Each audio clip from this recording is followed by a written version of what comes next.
because I know I'm a little smaller, vertically challenged compared to some of the other speakers. So anyway, I'm really excited to be here. I'm not a scientist, as you guys probably know, so being able to learn from all of you and kind of push each other to think about innovation is really exciting to me, and also gaining a better understanding of what's really resonating with consumers, which is where I play a lot. So I'm hoping to share some of that with you today. So one of the benefits of working for a full-service beverage development company like Imbibe is that in addition to all the research that I do and love, which is like reading industry publications, scouring menus, scouring social media, being out in the field and tasting all the flavor combinations and new ingredients, which is my personal favorite, and all of those things together.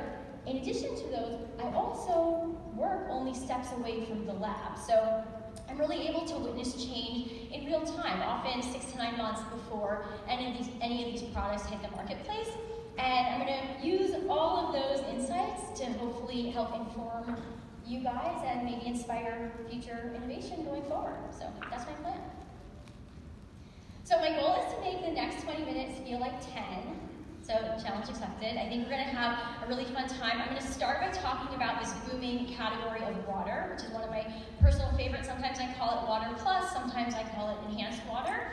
And I could do an entire 20-minute presentation on it, but I promise I won't. I'll keep that section brief. And then I'm going to focus on some of the hottest ingredients that are popping up more frequently in beverages. And I'm going to end with a brief forecast, sort of what you should expect to see in the next 3 to 5 years or so in the beverage space. So for those of you who know me at all or who've heard me speak before, you know that I tend to get a little impassioned when talking about water. So bottled water was the 3rd top growing category for no, low, or less sugar claims. And sales of flavored and functional water are projected to grow from $2.19 billion in 2015 to $2.88 billion in 2020. And as we all probably know, there's currently a very loose definition to what water is, right? So there's an inherent health halo to water, of course, and the perception is probably that if it's water or calling itself water, it's probably better for me than soda, right? But we know, or at least it doesn't have sugar in it. But we know, sometimes these things, they have sweetener, they have calories, they have color, and of course, flavor. So the products on, this would be helpful, right? Okay, sorry, I'm working on 2 screens here, and they warned me, but I did not heed their warnings. Okay, so here we go. We're on the same page now. And I'm just going to click through them so I don't forget.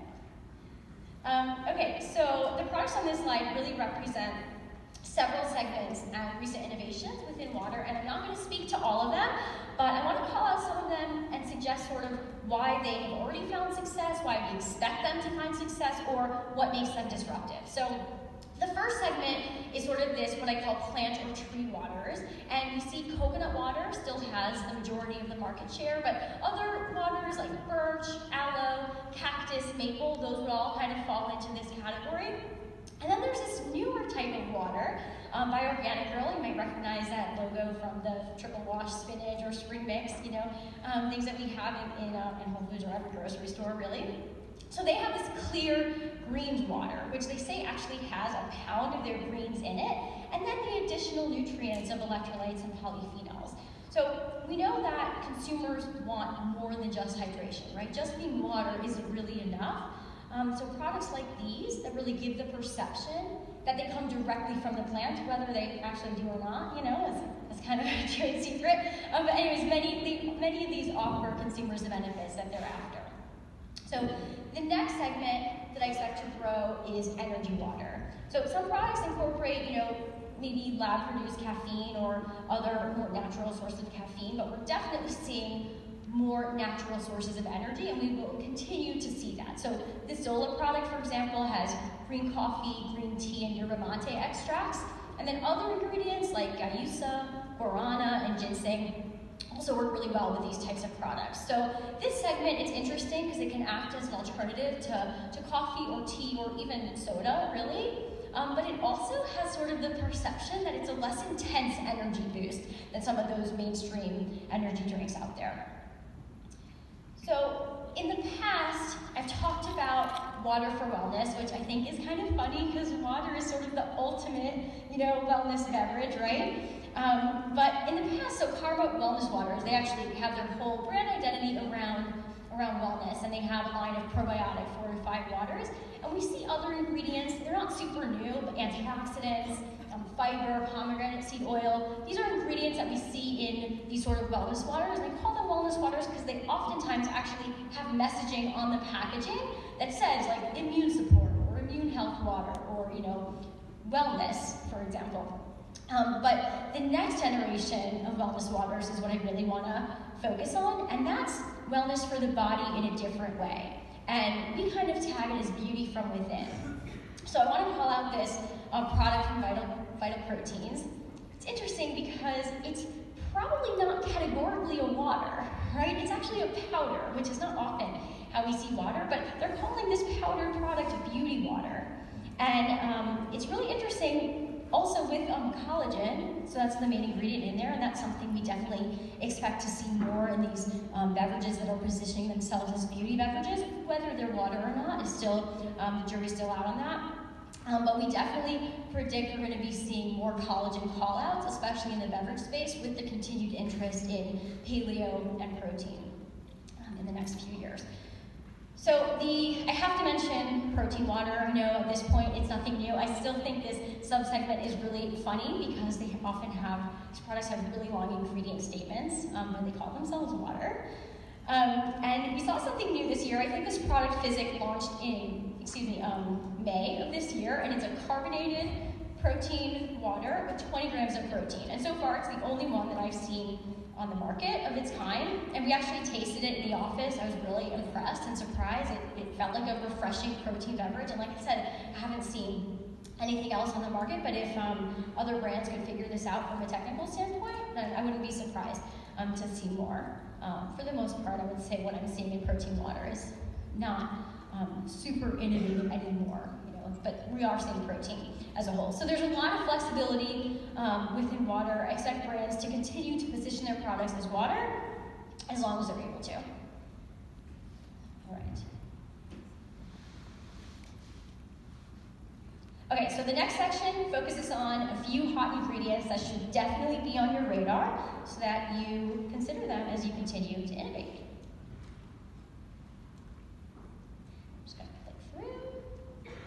Okay, so the first ingredient I'm sure you're all really familiar with, and I'm also a little bit obsessed with, it's matcha. I know, of course, this is an ingredient and a flavor, which is something that we're seeing more commonly with these, sort of naturally functional or better for you ingredients. But we've also seen quite a bit of research that indicates that consumers are gravitating more towards these earthy and bitter flavors, and matcha in particular has seen a really significant growth, tremendous growth in the past 5 years. So the 2017 Google Beverage Trends report offered a lot of insight into matcha. I'm hoping they come out with a new report. I know this information might seem a little bit dated, but it's still, I'm going to say it's predictive. Matcha flavored beverages had 202% year-over-year growth in 2015 in the US, and drinks continue to grow at a rate of 64% year-over-year across the 4 markets in the report, and that was the US, the UK, Spain, and Mexico. So we're already seeing a lot of really interesting innovation happening in matcha. There was, I think, like an all matcha place when I was just in Philly over the weekend, so we're seeing it's incredibly versatile. Sometimes we're seeing in beverage like new brew methods, so we might see some cold brew matcha. We see sparkling matcha varieties. I actually just saw earlier this year, Schweppes came out with a matcha tonic water. It's available in the UK. We see nitrogen added to matcha. And matcha lattes, that's not anything really like novel at this point. But one thing that we're expecting to see in the coming years is actually matcha coffee hybrids, or dirty matchas. So far, it's not something we're really seeing. I would give a little bit of warning that both of these ingredients on their own are highly caffeinated, so we just need to be really clear that this product will probably be pretty caffeinated. I think I've seen one on the market that had 350 milligrams of caffeine. That was a lot for something, but nonetheless, as we start to see more coffee-tea hybrids, so dirty matchas wouldn't be surprising to me. The middle product on this slide, or sort of middle, also includes matcha and it's cold brew, so the proof is in the pudding that we're going to see more cold brew teas. But it also incorporates CBD, which is another ingredient that I'm really recommending you pay attention to. Of course, we know that it's kind of controversial right now. There's question as to whether we can sell it over state lines, and everything that I've seen in beverage so far is clearly hemp-derived. It doesn't have any psychoactive properties, so I'm recommending it, especially because this market is poised to explode in the next 5 years. And proponents say there are a lot of benefits associated with it. That's part of the reason, right? So it helps with sleep and reduces anxiety and pain relief, and a few other things, I'm sure. And so I can't definitively say that your regulatory team will be on board with you developing with CBD tomorrow, but we have seen a few brands really build their brand identity and feature this ingredient, and that's one of the reasons that I'm definitely recommending you pay attention to this if you aren't already. So this is Kickback. They have a few coffees and teas where they feature CBD, and Vibes and Plant Water are two other brands out there that do this. I will make one note, Dirty Lemon is another brand that had a CBD-infused beverage, and they actually just discontinued it in the past few weeks. So it's definitely a controversial ingredient. Nonetheless, I think we're going to see some interesting things, so pay attention. The MCT oil market is projected to grow at a compound annual growth rate of 6.1% through 2025, which is one of the reasons I'm also recommending you pay attention to that. So we've started to see it more in coffee and a little bit in tea, but also in an adjacent category, which I still would consider beverage, which is coffee creamers. What's interesting is that there are many benefits associated with these, medium chain triglycerides, these healthy fats. But consumers don't really have a sense of sort of how much they need to have, or how much will make them feel better, or what they'll feel how they'll feel a difference. Benefits include increased cognitive performance and faster metabolism, but how do you measure that? So there's still it's still emerging. This probably happens also. Nobody knows how many milligrams of any vitamin that I need to take to actually feel better. But MCT oil is still very much emerging. And we actually see when clients ask us to develop with this that there's a range. Sometimes they just want it on the ingredient statement, and sometimes they want to make sure there's enough that they can make a call out and really attract those consumers that are prioritizing these healthy fats. So that would be consumers, following a keto or Whole30 or paleo type diet, for example. So the last ingredient I'm recommending you pay attention to is apple cider vinegar, another one I'm a little bit obsessed with. The amount of brands, the number of brands that I've seen launch shrubs or drinking vinegars in the past few years, it's with a rapidity I've never seen before. So probably at least once a month, I see a new company, a new product come to market that's leveraging some of the benefits of apple cider vinegar. So mainstream and notable brands found in Target and Whole Foods and Walmart all have a drinking vinegar or shrub in their portfolios. This includes Suja, Kavita, Live Beverages, and Vermont Village. They all have them in their portfolio. We definitely expect more brands to follow suit. So for the detox and the digestive aid benefits that apple cider vinegar offers, and also for the complexity and for the calories that it doesn't add, we are definitely watching that and expect shrubs in particular to capture more of both the cocktail and the mocktail space going forward.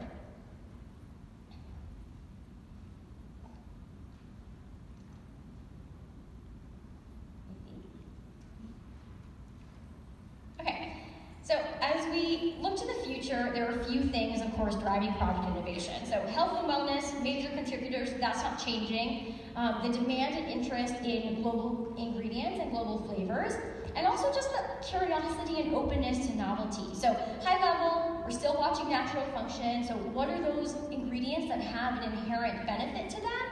And kind of bonus if they add something interesting to the flavor profile, especially if it can grab consumers' attention for their interest and openness to that.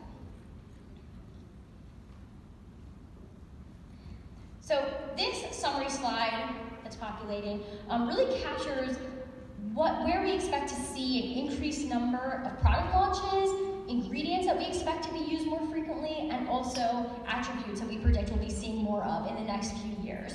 So some of the things I just want to call out, we're definitely going to be seeing less traditional fruits, like more exotic fruits, and also less conventional vegetables and things that just haven't been utilized to their capacity. Beets in particular is one that we're watching. It's starting to proliferate, and it's really beautiful, you know, amongst other things. It's like this, you know, vibrant pink or red.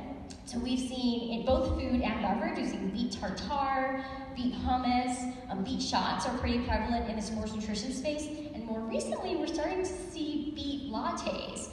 Sometimes they're decorated with some rose petals or some other flower petals, but they do exist in several cities. I think I've had for sure in Chicago, in Austin, I know there's a place in Philadelphia and New York, so if you're in any of those places, I really recommend, if just for the Instagram picture, it's worth it to check out. Okay. So we're just gonna click through. Okay, so sales of sparkling water alone are projected to grow from $4.5 billion this year to $6 billion in 2021. And sparkling will continue to extend across categories, especially if the perception is that if it's another kind of sparkling drink, it's better for me than soda, right? So we see here just a really small sampling of what exists in the marketplace, and it tells us that carbonation really is one way to help revitalize, add novelty, or just a refreshing element to a category or a hybrid. So in addition to seeing more sparkling tea, I think there's like 1.5 products in the sparkling section that would fall under the tea bucket. We're predicting that tea is really poised to explode, primarily for the health benefits associated with it. So when you're thinking about tea, watch for and consider the following when innovating: kombucha, matcha, cascara, and tea lattes. Other factors that are contributing to this predicted growth is that, of course, it's incredibly versatile, right? Flavor combinations are endless. And also, some of these products really play into the shareability or Instagrammability. So, hashtag bubble tea, for example, has over 1.2 million Instagram posts. Occurrences of hashtag cheese tea, and if you haven't heard of cheese tea, I'd recommend you checking it out. It's pretty awesome. It's like a semi-indulgent beverage. I'm personally a fan. So occurrences have increased 15% in the past 4 months. And then hashtag butterfly tea is still very much emerging, but occurrences have grown 4% since the summer. But we're definitely keeping our eye on butterfly tea or butterfly pea flower tea. We kind of use them interchangeably. I know Amy mentioned it yesterday. So on its own, it's very beautiful indigo, but when acidity is added to it, like lemon or lime, it changes colors. I mean, it was likely made for Instagram. Plus, I think it's full of antioxidants. So we're definitely watching it, and I would recommend you checking it out as well. They're really beautiful, like short videos of the color change. It's like nature's unicorn frappuccino. Okay.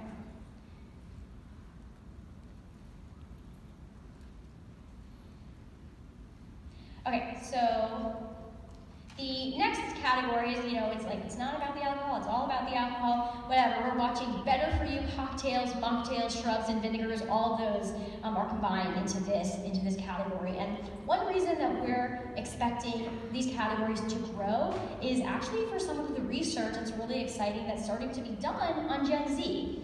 And as a whole, they're kind of choosing to live cleaner lives. They're recognizing that also there are certain elements of self-care that are sort of a status symbol. So, like paying for wearing your Lululemon, being able to afford it, going to Core Power, paying $8 for your kombucha bottle, all of those things cost, and you want to look good doing it, especially if you're sharing all of those things. So that's part of the impetus, we think, for wanting to just live healthier, cleaner lives.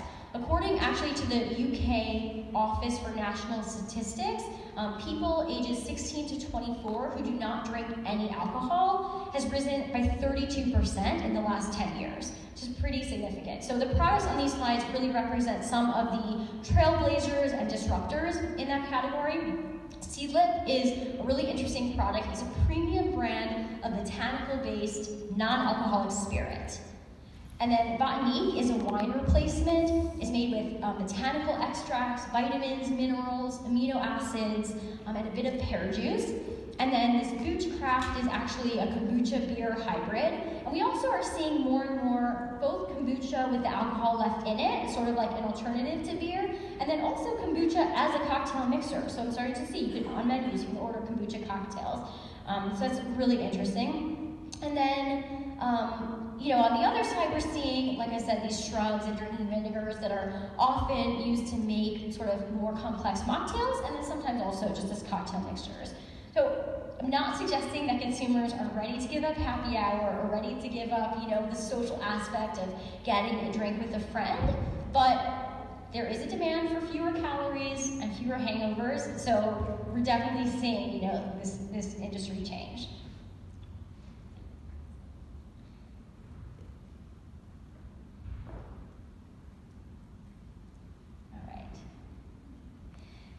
So we predict, I know I talked a little bit about that natural energy, natural organic energy types of drinks. We definitely predict that this category will also grow pretty immensely. It's interesting though, even like this recent product from Welch's, I think it launched in August, they use organic coffee extract in their energy drink. So you can see something that even historically wasn't like super positioned as better for you is now trying to appeal to a wider range and, you know, also compete in the energy space, but it's a different kind of energy. Also, in this category, I'd recommend paying particular attention to yerba mate and cascara. So cascara, especially not only for the benefits or the flavor complexity, I'm sure many of you have tasted it, it's really interesting, not so much like coffee, even though it comes from the coffee plant. But historically, this ingredient was actually discarded, so it's really attractive to brands that have sustainability and waste reduction as part of their value proposition. Just like one more thing, it's not a super novel way that the industry and innovation is changing. These sort of like category convergence or hybrids is something that we just expect to see more of. So there's a few examples here. There's coffee and coconut water hybrid. There's coffee and kombucha, which, you know, I'm trying to coin kombucha as like an emerging category. We'll see if it catches on. And then I know there's also, La Colombe recently came out with a coffee sort of lemonade hybrid. They call it a cold brew shandy lemonade, I think. So of course, all hybridization doesn't have to include coffee, but, you know, for its widespread acceptance and versatility, some of it for sure will. We also, you know, I just want to call out this coffee kombucha. I know I mentioned dirty matcha and dirty chai is something we see a lot, but I'm definitely putting a little bit of a bet on the hybridization of coffee and tea. I think like both of those are poised to grow, so we're going to see some novelty in that space, and whether or not the category is called coffee tea, which is what my vote is for, we're going to see a lot of these products. I'm sure it'll be a challenge as to like where to merchandise them and where they actually fall into, but it's definitely, it'll be an interesting combination and probably up to a lot of our jobs to figure out, you know, how to make them palatable so that they can attract both the coffee drinkers and the tea drinkers, and hopefully not alienate either. Okay, just one last peripheral trend. So these are products I had to mention because they're super interesting. They're hyper-focused on a health benefit or a need state. And we definitely don't predict that these will be popular by a long shot compared to other trends, especially in America, especially for how many clinical trials you might have to do to be able to make certain claims. But we're starting to see a few of these products come to market. And here, these examples, they claim to improve oral care and cardiovascular health, which is a pretty bold claim. And then this other product, Good Idea, actually claims to control sugar spikes. I think it's targeted towards those with diabetes. And they claim that it helps to balance blood sugar. And they even actually call it a sugar buster. You can see that. It's not American though, it's a Swedish sugar buster.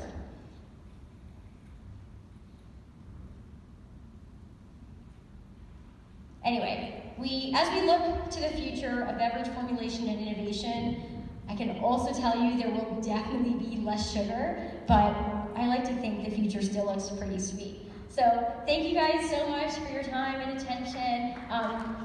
Open to questions, the contact information is there. I'm definitely happy to keep the conversation going beyond this conference, and thank you.